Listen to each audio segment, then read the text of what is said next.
Catus Maximus here, this time with a review and comparison of various sanding, brushing, and grinding accessories for low-speed tools. That would be like electric drill motors, essentially, versus things like die grinders, which tend to run very fast at 20, 30,000 RPM, even 35,000 RPM. All these accessories are generally rated from 2,000 to 2,500. Some are rated a bit higher at 4,000 or 4,500. But it's something you need to pay attention to. And the easiest kind of rule of thumb is around 2,000 or 2,500 RPM. If you're going to use any of these types of accessories and anything faster than that, you really need to make sure to read the label that would be printed on the accessory to make sure that it's rated for the speed. Because any of these grinding wheels can explode when they're run too fast. These sanding wheels, obviously the rubber will expand and can explode as well. And when it comes to wire wheels, they can actually start over fatiguing and throwing wires, and those can actually be quite dangerous. So you do want to make sure that you're not running these too fast. And so this isn't going to be an overly complicated review, but I'll do a couple quick demonstrations. I just wanted to kind of show that there is a variety of different accessories that are made for electric drill motors, and they're pretty handy, like this thing, which is a large sanding drum. These are a more traditional style drum where you have this screw and then you screw it down and it squishes the rubber to hold the, it expands and then holds the sanding wheel or sanding drum, and then you can put this in a drill motor. This actually had a 1/2 inch drive, so it could be mounted in what are known as spindle sanders. But I have this little adapter set up to put this in an electric drill motor, and it's kind of nice sometimes when you need to do some internal sanding to have these types of drums. And they have, 2-inch diameter long. They have short drums. They have really small drums like these, and it's just kind of to point out that they have them in a variety of sizes for whatever types of sanding operations you need to perform. Many of these are a little bit easier to deal with than this one. All of these here have a little nut on the bottom, and it's actually counter-threaded. You can see I'm turning it to the right or clockwise, and it's actually unscrewing. And that's so when the tool is running, these would especially be designed to operate in a clockwise fashion. But as it operates, if this gets bumped or a little bit loose, the spinning action actually causes the nut to want to self-tighten. The other nice aspect of it is this can be put into a drill motor, and then you can put a wrench on the nut and then just turn the drill motor a little bit to get this to torque down. So they're actually pretty easy to use. There are styles like these right here, which are known as quick change. And how these work is they're also specifically designed to operate in a clockwise fashion. But how they work is they have these little fingers which will kind of bend over like this, so you can push the drum on, and then as you're operating it, the action causes these fingers to want to go backwards, causing the front lip to want to tilt up and grab the sanding wheel. They aren't my favorite because as you're sanding, the wheel can kind of want to work its way back and forth or work its way off. But they are convenient, especially if you're using rough sanding wheels and like maybe sanding cast iron where they're just the wheels are wearing out, or the drums I should say are wearing out very quickly. Then it's not such a big deal. But otherwise, they're handy if you do need to do replacements often. Otherwise, they just don't hold the wheel quite as well as having something like this where you're smashing this piece of rubber and it's expanding and providing a very solid grip on the sanding drum.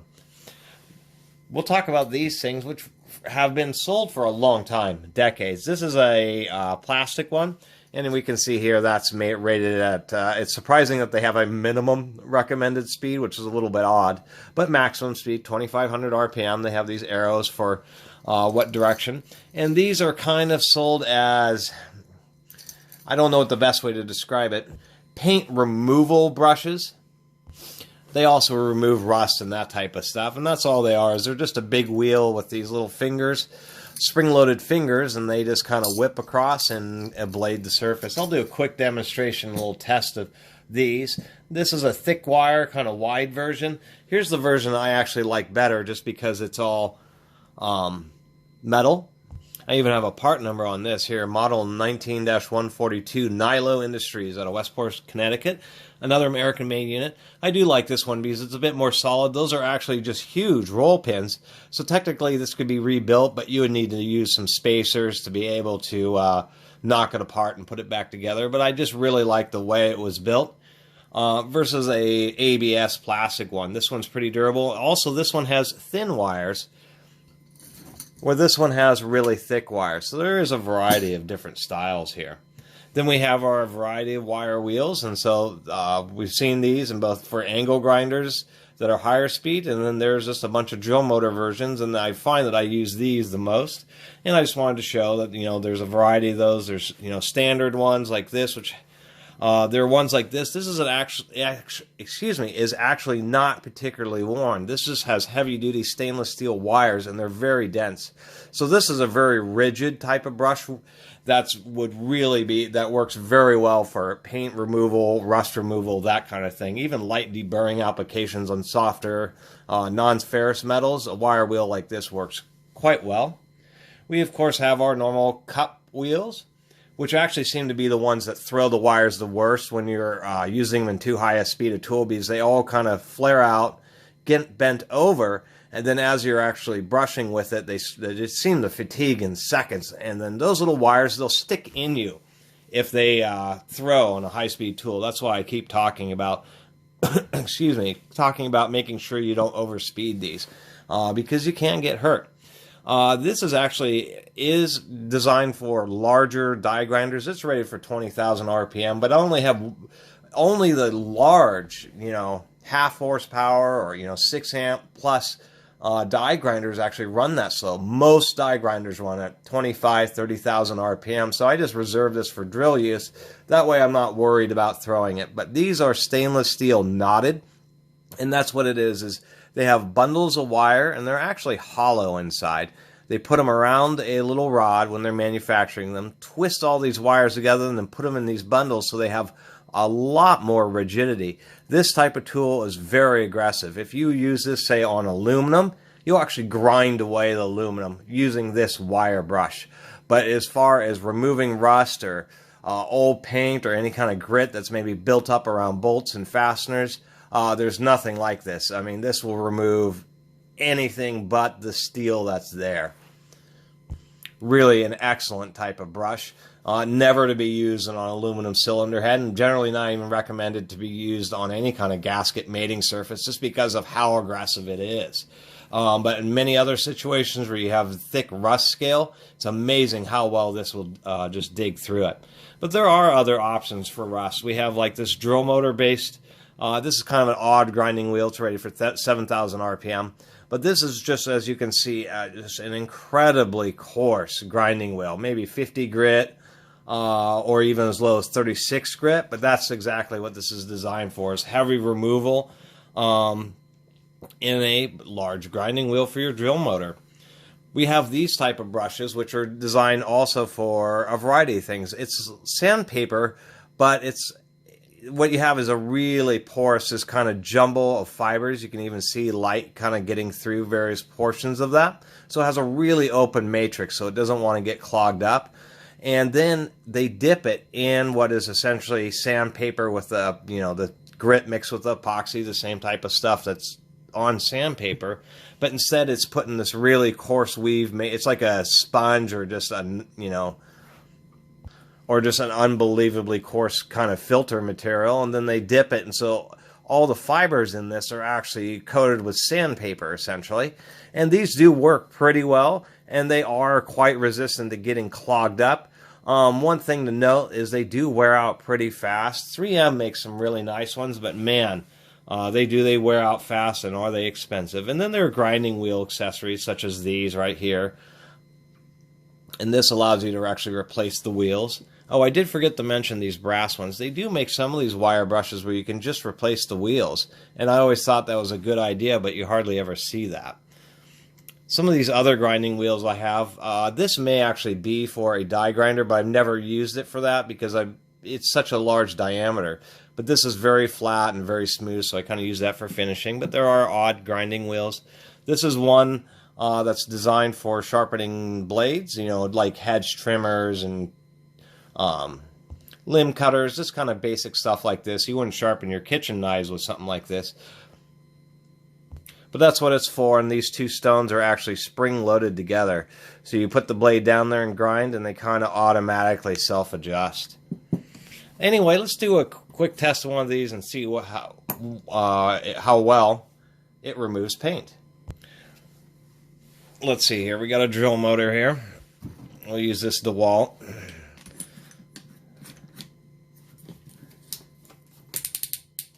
A lot of people don't tighten drill chucks. I always tighten them a bunch. It's in high speed, otherwise I just torque it down using the motor itself. It's so much easier that way. And it just kind of slipped. That was actually the sprag clutch slipping and then it rotating a little bit. And we have one of these weird drill bits. I'll do a review of one of these days. But these are these R2. Come on. Drill bits. They actually have a chrome vanadium drill shank, which is pretty tough. They look like an old school rotary hammer bit, but this is supposedly titanium carbide or high cobalt content carbide. I'll have to dig up the packaging, but these are advertised to drill through anything, even, you know, hardened steel. They're kind of funky, but they do have a pretty heavy duty paint coating.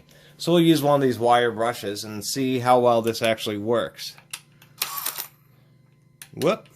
Am I going the right direction? Yes, I am. Gotta make sure those. So these kind of things are funky. You do have to be careful. They will cut you if you get your hands on them. So I'm gonna keep my hands well away here. Nice. Oops. That is one thing to mention about these kind of finger tools is they have a very large spinning diameter. It's probably around 8 to 10 inches. That would be, you know, in the range of 25 centimeters. So they have a large circle. So you do need to be aware of that. And I just inappropriately and unintentionally kind of showed the example of it. You also generally don't want to hold it in the hand. So right now I'm just doing everything that you shouldn't be doing. So setting a bad example. But I do want to do a little demonstration here. We'll be a little bit more careful here. Now, I don't know if you can see the sparks that are coming off, but it actually is pretty effective. So we can see that here's some of the painted surfaces here.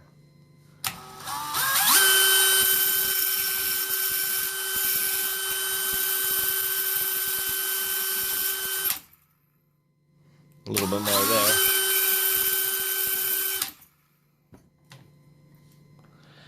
So this is why people kind of don't like them, but I like them for paint removal. As you can see, it took us just a few seconds to basically make it look like that shank had never been painted at all.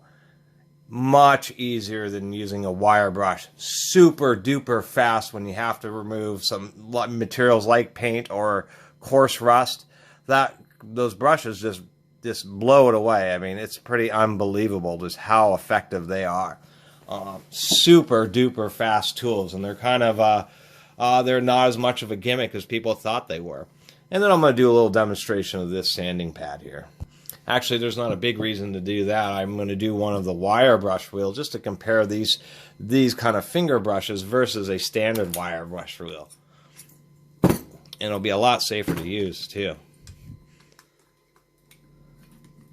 You could imagine how hard these wires would hit if this thing was put into an angle grinder. The whole thing would explode and they'd probably stick into the wall. I am running this drill on high speed, 2000 RPM. What's kind of nice about the more modern drills.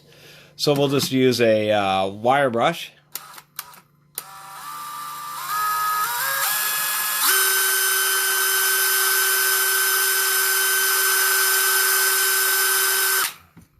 And it does about the same job. It's just the nature of the little bristles.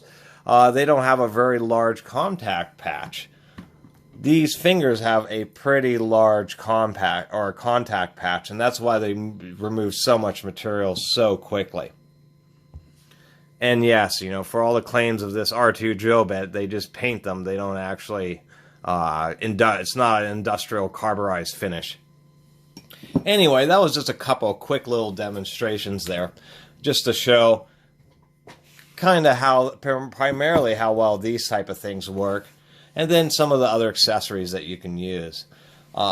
Anyway, I think that's the end of this review and comparison. I think I've talked enough about these kind of drill motor accessories. I really appreciate everybody who's subscribed currently, some of my early subscribers, as well as all the new subscribers. I really do appreciate the support. And if you haven't subscribed and are watching a bunch of my videos, please do subscribe and support the Catus Maximus channel. Until next time, Catus Maximus out.